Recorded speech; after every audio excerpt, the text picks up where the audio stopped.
Okay, before anything else, disclaimer. We are not Spanish teachers. Like, at all. We're still learning Spanish here in Spain. But we realize if we teach what we are learning, maybe we'll learn faster too. And if you're a Filipino planning to visit Spain, move to Spain, or just want to learn with us, welcome to our very unqualified Spanish tutorial. Actually, this is not a tutorial. This is a tutorial for us. Hola, buen día. Hola! Welcome back to our channel. I am MJ. And I'm Seven. We're a Filipino couple who moved to Oviedo, Spain from the Philippines.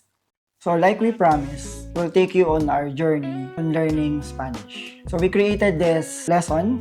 We combine everything that we've learned from the Cruz Roja, from online, and from everything. Well, basically, this is not a shortcut, but an easy way to do something. Para Madaling sabihin, madaling sabihin, habang inaaral pa namin yung hard part, we need to learn as much as possible, as fast as possible. So this is kind of a experiment then for us. that's why we're taking a video of us while learning this. And you heard our disclaimer. This is not a tutorial for you. Please, don't laugh. This is a tutorial for Please us. be kind with us. Maybe every time that we want to check back again about this topic, and then we can go back to this video. And then you can learn again. We will also translating this into the Tagalog part. So maybe you can also learn the Tagalog equivalent. 3 languages at a time. Yeah. Okay, let's start. Okay, our lesson for today is, we call it the ultimate future tense hack. The tenses in Spanish is a bit complicated compared to English. Para mapadali yung pag-aaral namin, naghanap kami ng easiest way to say something in future tense. So paano ba namin nasabi na mahirap yung future tense in Spanish? The actual future tense requires learning a new set of endings for every single verb. So in Espanyol kasi, ang verb usually nagtatapos sa AR, IR, or ER. Let's take the example verb, trabajar. It means in English, to work. Well, in Tagalog, it's almost close. It means magtrabaho. Magtrabaho. Yeah, magtrabaho. The future tense of trabajar is, If I will say, I will work, or ako ay magtatrabaho, in Spanish, that's yo trabajaré. Trabajaré. At iba-iba pa siya kapag ginamit mo with different pronouns. I'll say in Tagalog, magtatrabaho ako, or I will work.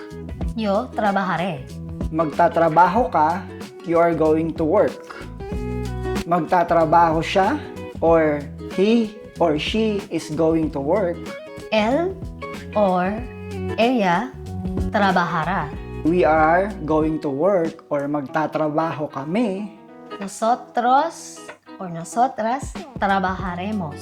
We say magtatrabaho kayo, or you all are going to work. Vosotros or vosotras trabajaréis. Sorry. Trabajaréis. Trabajaréis.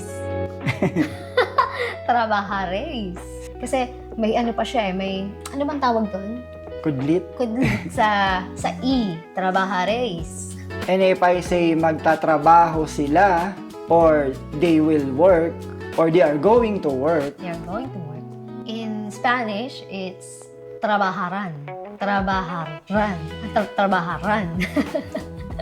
we just showed you na medyo complicated yung future tense. And we're not yet in the past tense. May nakasalubong kayo, tapos sasabihin mo, pupunta kami dito, sa lugar na to. Dumating sa point na iniisip pa, ano nga ba yung future tense ng word na to? So, medyo nakaka-mental block. For every verb, kailangan mong i-conjugate yung dulo. So may pattern naman dyan, but we'll get to that on another video. That's why, sabi ko sa kanya, mag-research siya ng mga hacks. And this is it. Most of native speaker in Spain use the near future. And the formula is IR or ear plus a plus the infinitive or the normal form of the verb. In about 80% of daily conversation, ito yung ginagamit nila. Kailangan natin itong matutunan. By memorizing just one irregular verb, which is the ear, Ear is to go. to go. To go. Yun lang, kailangan lang namin sa uluhin yung ear na verb, Ear. just one verb. So, ma-unlock na natin yung ability to talk about the future in Spanish language. To build this structure, you only need 3 pieces. So, first is the conjugated verb ear, IR, plus the preposition a, or in English, It means to. plus infinitive verb. In Spanish, infinitive verb is the non-conjugated verb, like the AR, IR, and ER. This means that you don't have to memorize the pattern of the conjugation of the verb because you just have to know the verb. For example, If the pronoun is yo or ako, or I, you use voy. I am going. For the subject pronoun to, you will use vas. You are going. And ella, usted, we use va. He, she, you are going. Nosotros, nosotras, we use vamos. We are going. For vosotros or vosotras, it's vais. Vais. Am I correct? Vais. You all are going. For ellos, ellas, ustedes, we use van. They are going. So, you have to memorize yung voy, vas, ba, vamos, vais, van. so if you want to say, ako ay magtatrabaho, I am going to work, Voy a trabajar. Voy a trabajar. and then you can think of any other verb na gusto mong gawin. If I want to say, ako ay kakain, Voy a comer. I'm going to eat. Or if I want to say, ako ay mag-aaral, Voy a estudiar. I am going to study. Yeah, you just have to know the verb, the AR, ER, and IR verbs. We want to travel to Madrid. Vamos a viajar a Madrid. Okay, since we are talking about future tense here, so dapat may matandaan din natin yung mga, ano bang tawag dito in Tagalog? Time markers. That's in English. Oo nga pala. Time markers in English and Espanyol, marcadores temporales. Patay tayo sa mga Pilipino Lagot teacher tayo, natin. sorry po. Lo siento. So, kasi in future tense, isa din sa mga hack is dapat alam mo yung paano mo sabihin in future. Like, bukas in Tagalog, tomorrow in English, in Espanyol, Mañana, later or mamaya, it's luego. ngayong hapon o ngayong gabi or mamayang gabi. This afternoon is esta tarde. Esta tarde. This night or tonight, it's esta noche. Next weekend, or we also have next month, Sa susunod na buwan. sa susunod na buwan at sa susunod na katapusang linggo. In Espanyol, next weekend is el fin de semana que viene. El fin de semana que viene. Next month is el mes que viene. Meron kami mga practice. Yes, because sabi nga namin, nag-aaral kami. Oo, nag-aaral kami. So, sasagutan namin to nang hindi kami gagamit ng translator, hindi kami gagamit ng any help from the internet. So, kung ano lang yung natutunan namin so far here, sasagutan namin to. Sorry, we really need to do this para mapilitan kami mag-aral. Ah, Damay na kayo. okay, let's do this. Activity. Activity A. Yeah. So, remember, yung pattern natin is ear plus a plus the verb. So, ito, fill in the blanks lang. I think madali Madali ito. lang, si ECU. Oh, sige nga, go, go. Number 1, dear, sa'yo. So, number 1, fill in the blanks, no? Mm-hmm. Kailangan ma-identify yung gagamitin natin na verb. Ng Depende ear. sa pronoun. Yeah. Yeah. Depende sa pronoun. So, number 1 is yo. Yo blank a estudiar español todos los días. Yo voy. Tama ako, no? Yo voy a estudiar español todos los días. In English, I will study español. I am going to study Spanish every day. Todos los días.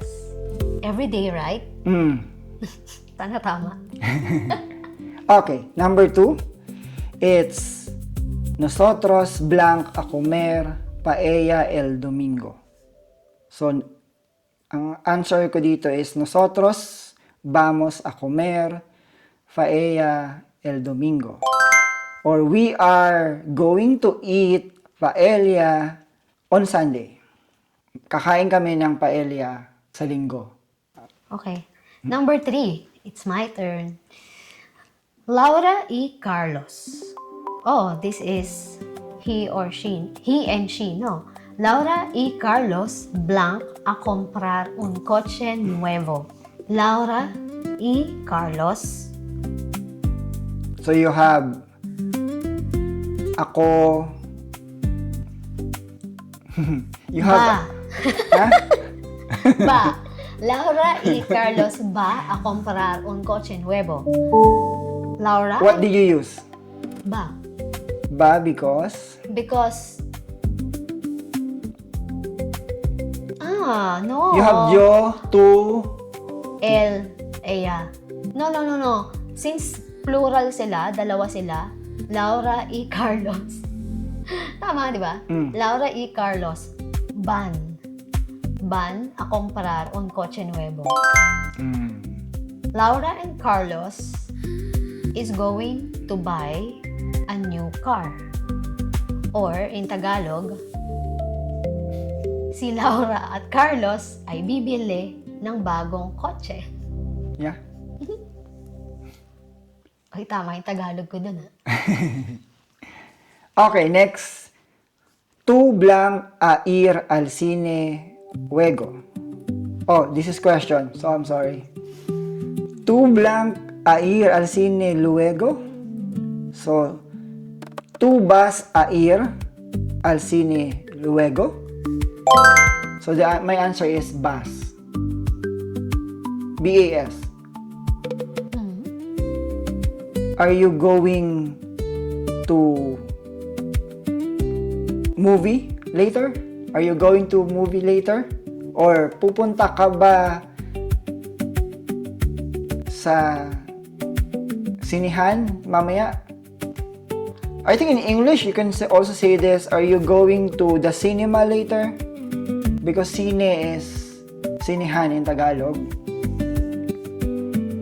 If you're going to translate it word for word, kasi tu vas a ir Ir. al Okay. cine luego. So, are you going to go to Are you going to go to the cinema later? later? Pupunta ka ba sa sinihan mamaya? Mamaya. Okay, next. Your turn. Wala pala kaming ano dito I mean, so kung nagkakamali man kami, malalaman na lang namin during the editing ng video. Kasi wala talaga kaming kodigo rito. Okay. Number 5. Vosotros blank a beber vino en la cena. Vosotros vais a beber vino en la cena. Vosotros is you all. Tama? You all are going to drink wine in the dinner. Yan, word for word na naman ako mag-translate. You all are going to drink wine. Kasi en la cena. En la cena. In the dinner. Yeah. Not for the dinner. Hindi for la cena. Lahat kayo ay iinom ng, ano yung wine? Lahat kayo ay iinom ng, anong Tagalog ng wine? Sige, tuloy mo na muna. Hanapin lang natin mamaya yung Tagalog ng wine. Wait, hindi ako makakatulog. Anong Tagalog ng wine? Oh my God. Ngayon, kailangan namin ng translation ng Tagalog. Inisip ko yung sa yung sa simbahan. Kung kalis ng yung dugo. Ano yung translation mo ng Tagalog? Pwedeng Kayong lahat ay iinom ng I mean, wine. you can say like just kayo ay iinom Kayo ay iinom ng wine. ng wine sa dinner. Ng wine sa hapunan. Hapunan ba yung cena? Yeah, in Tagalog. Dinner In is Tagalog. hapunan. Yeah, hapunan. Oh my God. Talagang hindi na kami masyadong mana sa Tagalog kasi most of the time, Taglish kami. Okay, number 6. Usted blank a trabajar en la oficina. So, usted is the formal form of he, she, no? So, usted ba a trabajar en la oficina? Right? Usted ba a trabajar en la oficina? Tama. So, it's like he or she is going to work in the office. Siya ay pupunta, siya ay magtatrabaho sa opisina. That's sa Tagalog. Actually, dun sa book na binabasa natin, sabi yung usted daw mostly is ginagamit sa Southern America. No? So, usted, ginagamit siya if you are talking to someone na kagalang-galang. Yeah, it's like mas nakakatanda, Yeah. Boss mo. ganyan. boss or yung king or yung president. Grabe na yung king. No? Yeah. Basically, ito yung nila ng way ng sa atin sa Pilipino, we use po, right? Pag may mga nakakatanda sa atin or like gusto nating irespeto yung mas nakakatanda sa atin. In Tagalog, we use po, right? So, here, they use usted or ustedes. I remember during our first month here, na i-incorporate ko yung po. Naisasama ko sa Spanish. Po. Anyway. Okay, punta tayo sa ating activity 2. Pwede ko bang i-search muna kung ano yung Tagalog ng wine? Okay, sure. Hindi talaga ako makakatulog eh. 10,000 hours later. Wine in Tagalog. Alak. Alak. Alak? Alak. Well, in Pilipinas, pag sinabi mong alak, that's general alcohol drink. Oo nga eh. So, Alak na galing sa ubas. yeah. Mas okay yun. Okay, activity 2. Oh my God. So, translate the Translation. following English sentences into Castilian using the ear plus a plus the infinitive formula. So, meron kami ditong mga sentences in English and itatranslate namin in Espanyol and in Tagalog. So, again, wala kaming kodigo rito. This is the challenge. Okay, sino mauna? Kailangan, ang dami mong alam dito na na verb. Sige, ako una kasi madali. Madali yung number 1. Okay, number 1. Number 1 sentence is, I am going to read a book tonight. So, the Spanish, or in Tagalog muna, magbabasa ako ng libro mamayang gabi. Ngayon, or Mamayang gabi, tama. mamayang gabi, tama. I'm going to read a book tonight. Magbabasa ako ng libro ngayong gabi. Mamayang gabi. Okay. En Espanyol, voy a leer, as in L-E-E-R, a libro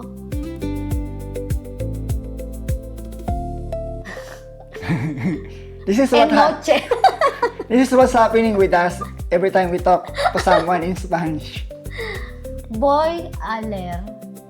Ulitin ko para hindi. I'm not sure. Kahit ako, hindi ko alam yung tamang sagot. Voy a leer a libro a... Voy a leer. Ang ilang ko na to. Malalaman namin yung tamang sagot. Ialagay namin dito yung tama. Tingnan natin kung makakatama na ako. Voy a leer el libro en la noche. Again, hindi ko sure. Sana tama ako. Okay, ako naman. We are not going to work tomorrow. So, we are not going to work. Ibig sabihin, kami. Hindi kami pupunta ng trabaho bukas. In Tagalog. Or, hindi kami magtatrabaho bukas. Or, hindi kami magtatrabaho bukas. Yeah, también. También. Okay, in Espanyol, nosotros, or kahit hindi ko na gamitin yung pronoun, so, dahil ito ay not, nosotros no vamos. So, no vamos, meron kang to. No vamos a trabajar mañana. So, no vamos a trabajar mañana. No. Yeah, no. No. No vamos a trabajar mañana. Again, hindi namin sure kung tama yung sagot namin. Hello. Okay. Number 3. Are you all, vosotros, are you all going to travel to Spain next month? Hello nga ba? Ay, by the way, vosotros pala is most common lang dito sa Spain. Okay. Yeah. Are you all going to travel to Spain next month?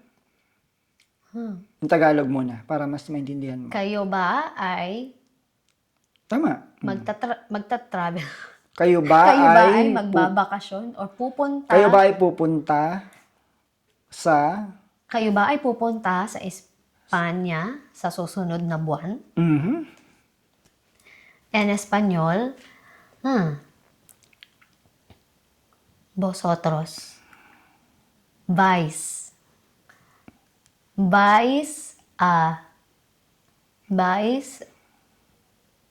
a ir, no.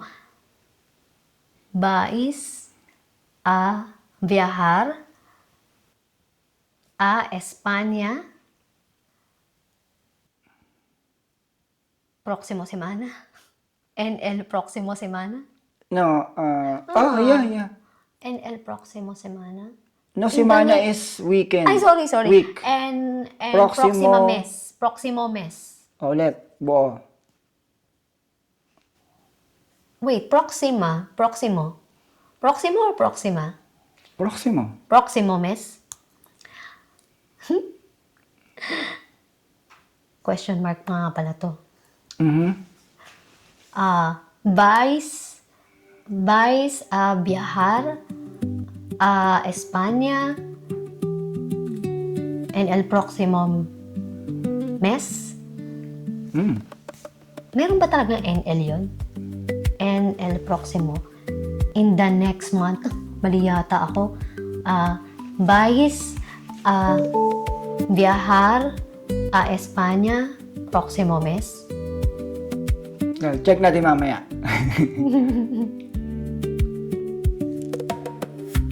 Okay, next.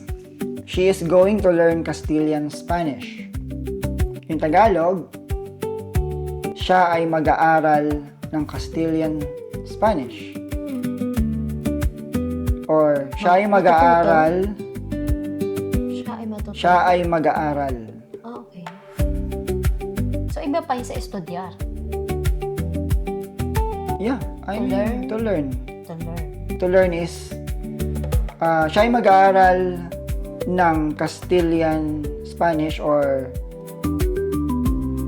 in Espanyol, this is Castilian Espanyol or Spanish de Castilian? Oh, Espanyol, Spanish. Espanyol de Castilian or Castilian Espanyol. She's going to learn, so this is she, so boy, ba. See, dapat sa ulo mo yung pronouns eh. So this is, she is ba. So va a aprender Español de Castilian o va a aprender Castilian Español. Castilian de Español. Castilian Spanish is Castilian de Español. So, va a aprender. Va a aprender de Castilian Español. So, hindi namin talaga sure kung tama yung mga sinasabi namin. Your turn, dear. Ala, hindi ko alam yung Espanyol nun. Nang ano, Nagtaka nang kay ano? teacher. Meat. Yung meat. Meat. Alam ko lang. Karne. Karne. Oh, bale. It's Tagalog. Karne. Number 5. Nagpanik agad talaga ako, no? Hindi ko muna binasa. Number 5. They're not going to eat meat. In Tagalog. In Tagalog, hindi sila kakain ng karne. Mm. Ang dali lang pala nito sa akin. In Espanyol, no van a comer carne. No van a comer. No van a comer carne? No van a comer carne. Okay. Kailangan ko ba el carne? Baka No el van carne. a comer el carne? Hmm? El ba yun? Ola? Okay. Ayan. So again, sana natuto kami. Sana natuto kami. Kasi para sa amin to. Para sa amin. Again, yung lesson for today is, it's the form of the ir plus a. But depending on the pronoun, so nagbabago yung ir na verb. So, boy, bas, ba, vamos, vais, ban. So yun, plus a. I hope natuto kami at natuto rin kayo ng Tagalog. Thank you for learning with us. And remember, this is not a tutorial for you. This is a tutorial for us. So again, if you like more contents like this, Please like, share, and subscribe. so see you again in our next study. Hasta luego.